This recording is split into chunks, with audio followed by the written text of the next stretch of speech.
je suis tombée du coup dans l'occultisme? Alors déjà, moi, c'est de famille, on va dire, parce que depuis que je suis toute petite, et ma famille sont en contact avec des guérisseurs de partout, hein, vraiment, vraiment partout. Et eux-mêmes, en fait, ont des dons de guérison qui se dit aujourd'hui beaucoup dans charmer. On dit charmer quelque chose, retirer la douleur, toutes ces choses-là. Donc du coup, moi, j'ai été directement initiée à ces choses-là depuis toute petite et j'ai eu la croyance en fait à ces choses-là parce que j'ai fait moi-même l'expérience étant petite sur de l'eczéma sur le cuir chevelu où ça a été retiré par une personne qui m'a charmée. Voilà. Alors, qu'est-ce qui m'a attirée ou m'a même poussée à explorer des pratiques occultes? Je pense que ça a été principalement vers mes 14-15 ans parce que j'ai vécu en fait quelque chose de très très difficile, un trauma très fort qui m'a complètement détruite vis-à-vis d'un homme, je ne dirais pas un garçon, je dirais un homme, et qui m'a mené à faire des TS, donc des tentatives de suicide. Et donc au fur et à mesure, j'ai essayé de trouver en fait des solutions à mon mal-être, à des choses qui n'étaient pas bien dans ma tête, qui m'a mené à une destruction totale en fait de ma personne, de mon identité, ainsi de suite. Et de grosses dépressions. Donc du coup, je suis passée par beaucoup de choses, psychologue, du coup, tout ce que je connaissais quand j'étais petite. Et en fait, ce qu'il faut savoir dans ce domaine-là, dans l'occultisme, en fait, c'est quand on va se renseigner sur quelque chose, une pratique, même si au début on se dit c'est pas très grave, et ben en fait ça ouvre des portes à d'autres pratiques, à vouloir connaître d'autres choses, à essayer d'autres choses, parce que ce qu'il faut se dire c'est que on pense que ça fonctionne, ça va fonctionner, par exemple aller voir un hypnothérapeute, ça peut fonctionner sur 2 semaines, 3 semaines, ou alors tout simplement ça va révéler encore un autre problème et encore un autre problème et encore un autre problème, ça fait couche par couche par couche par couche, et en fait du coup on essaie toujours de trouver la paix dans d'autres pratiques. Donc en fait c'est une ouverture de porte à d'autres pratiques comme la drogue par exemple. On commence par fumer un joint et on finit par de l'héroïne à se piquer. C'est exactement la même chose, on a toujours un besoin de plus, plus, plus, plus, et c'est le piège et la manipulation de Satan. À quel moment j'ai pris conscience des dangers spirituels? Alors en fait, j'ai bien fait ça pendant 15 ans, hein, donc il m'a fallu quand même beaucoup, beaucoup, beaucoup de temps pour le comprendre, sachant qu'en plus c'est souvent utilisé en soins, ça nous fait du bien, c'est pour notre bien-être, parce que moi j'ai été dans le développement personnel, dans la cartomancie, j'ai fait aussi tout ce qui est astrologie, j'ai passé des formations, j'ai même été dans les soins énergétiques, j'étais énergéticienne, j'ai passé mes diplômes en tant qu'énergéticienne, lithothérapie, enfin tout ce qu'on appelle aujourd'hui le New Age. J'ai pris conscience en fait des dangers quand j'ai commencé à voir ma santé psychologique vraiment être atteinte, et plus je pratiquais et plus c'était catastrophique. Ma vie était catastrophique. Personnellement, professionnellement, une instabilité totale, parce que à force de chercher la petite bête, le petit problème, le ci, le là, et ben en fait je me rajoutais des problèmes, des problèmes, des problèmes, des problèmes, des soucis. Et la pire chose que j'ai pu faire, je vous dis honnêtement, c'est du développement personnel. Parce que oui, peut-être que à des endroits, ça m'a aidé. Je vais pas mentir, ça m'a aidé. Mais sur d'autres, par contre, ça a été catastrophique. Mais vraiment catastrophique. C'est un poids à chaque fois qu'on nous rajoute sur les épaules. Pour ceux qui connaissent le développement personnel. Qu'est-ce qui m'a libérée du monde de l'occultisme? Alors, après 15 ans de toutes ces choses-là, de crise d'angoisse en fait, de mal-être profond, et qui engendrait davantage en fait. Plus je pratiquais, ça engendrait davantage ce genre de problème-là. En fait, j'ai cherché la paix donc dans la méditation. Vraiment, j'ai cherché partout, mais vraiment partout, partout, partout, partout. J'ai même lu le Coran, je suis allée voir dans plusieurs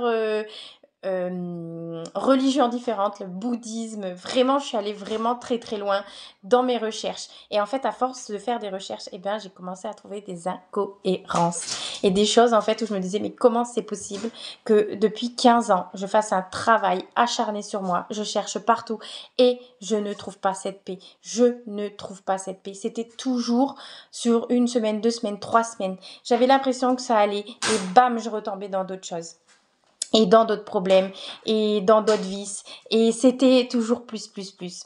Bref, un soir, j'ai prié, et mais j'ai pas dit de non.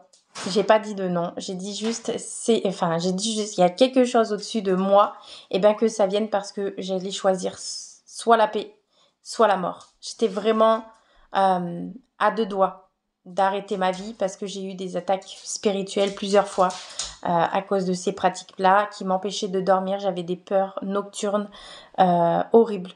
Je voulais plus dormir dans ma chambre parce que j'avais été attaquée par quelque chose. On appelle ça une paralysie du sommeil.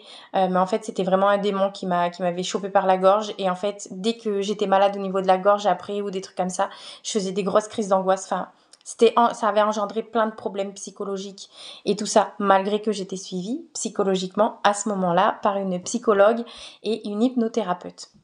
Donc, vous voyez, j'avais vraiment le pack, quoi, pour aller dans le bien. Et ce soir-là, du coup, j'ai prié, mais j'ai pas dit de non. Et voilà, donc j'ai prié, tout simplement, mais j'ai pas dit de nom particulier, ni Jésus, ni quoi. Je crois que même Jésus, c'était la dernière personne à qui j'aurais pu penser, sachant que j'avais même pas cherché dans le christianisme, j'avais vraiment cherché dans toutes les religions, sauf le christianisme. Selon mon expérience, alors qu'est-ce qui m'a délivrée ? Surtout, qu'est-ce qui m'a délivrée du coup de ça ? C'est cette prière, mais où je n'avais pas forcément conscience. Ça a été pendant une semaine, j'ai eu un comportement après cette prière. J'ai eu un comportement qui n'était pas du tout normal. J'ai commencé à vider toute ma maison. J'ai vraiment commencé à... En fait, plus je vidais ma maison des statues Bouddha, de tout ce que j'avais fait, des pierres, parce que je faisais des soins énergétiques, tout, parce que j'avais des pierres, des bracelets de pierres jusqu'ici. Franchement, j'aurais pu vous en faire un bras complet tellement j'en avais.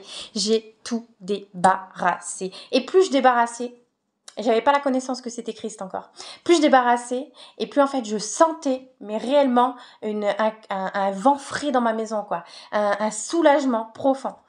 Et c'est vraiment là, après une semaine, où j'ai commencé à entendre, en fait, j'entendais souvent un verset, que je savais pas que c'était un verset, et j'entendais « Je suis le chemin, la vérité et la vie ». Et à bout d'un moment, j'ai commencé à me dire « Bon, je vais peut-être chercher », et j'ai trouvé sur Internet tout simplement qu'en fait, c'était Jésus.